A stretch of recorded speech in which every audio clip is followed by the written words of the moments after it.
পৃথিবীতে সবচেয়ে বড় যে ধর্মযুদ্ধ হবে সেটাই হলো গাজওয়াতুল হিন্দ তথা হিন্দুস্থানের যুদ্ধ, যা ভারতবর্ষে হিন্দুদের সাথে মুসলমানদের ধর্মযুদ্ধ সংঘটিত হবে।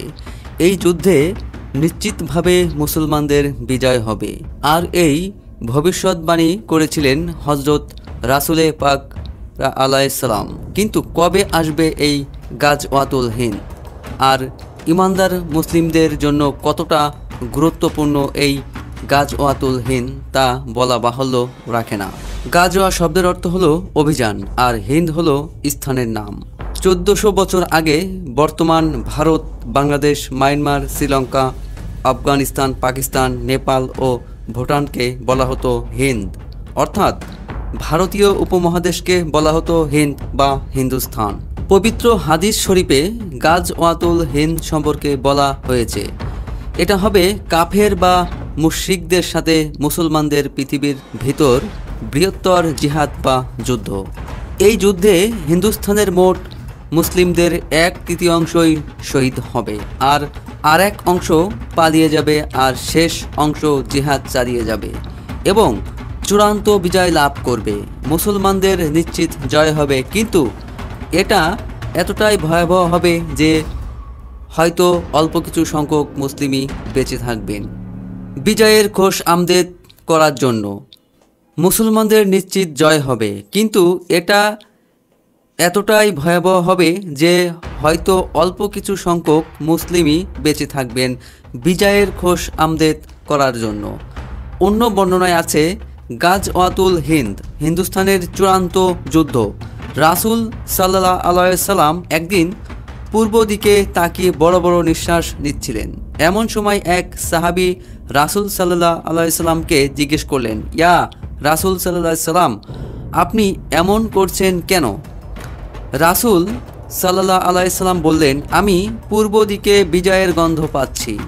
সাহাবায়ে কেরাম রাদি আল্লাহ তাআলা আনহুম ওনারা জিজ্ঞেস করলেন, ইয়া রাসূল সাল্লাল্লাহু আলাইহি সাল্লাম, আপনি কিসের বিজয়ের গন্ধ পাচ্ছেন?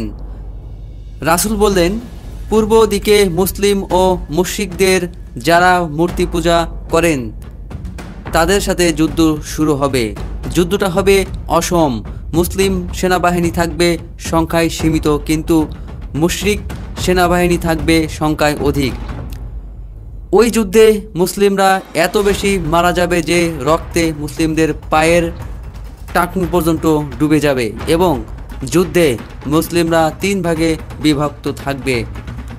এক ভাগ বিশাল মুশরিক বাহিনী দেখে ভয়ে পালিয়ে যাবে, তারাই হলো জাহান্নামী, আর এক ভাগ সবাই যুদ্ধে শহীদ হবেন। শেষ ভাগ আল্লাহর উপর ভরসা করে যুদ্ধ চালিয়ে যাবে এবং শেষ পর্যন্ত জয় লাভ করবেন। দয়াল নবী রাসূলে পাক সাল্লাল্লাহু আলাইহি সাল্লাম বলেন, এই যুদ্ধ বদর যুদ্ধের সমতুল্য। সুবহানাল্লাহ। তিনি আরও বলেছেন, এক ভাগ বিশাল মুশরিক বাহিনী দেখে ভয়ে পালিয়ে যাবে, তারাই হলো জাহান্নামী, আর এক ভাগ সবাই যুদ্ধে শহীদ হবেন।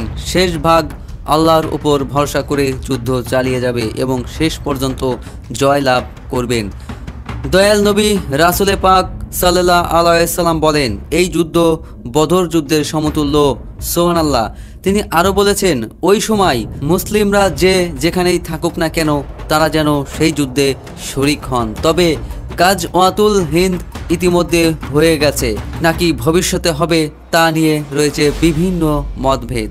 কারো মতে 712 খ্রিস্টাব্দে উমাইয়া খিলাফতের আমলে মোহাম্মদ ইবনে আল কাসেমের সিন্ধু আর মুলতান বিজয় ছিল এই গাজাউল হিন্দের শুরু, যা পরবর্তীতে দিল্লির সুলতান আমল ও সর্বশেষ মুঘল আমল পর্যন্ত বিস্তৃত ছিল।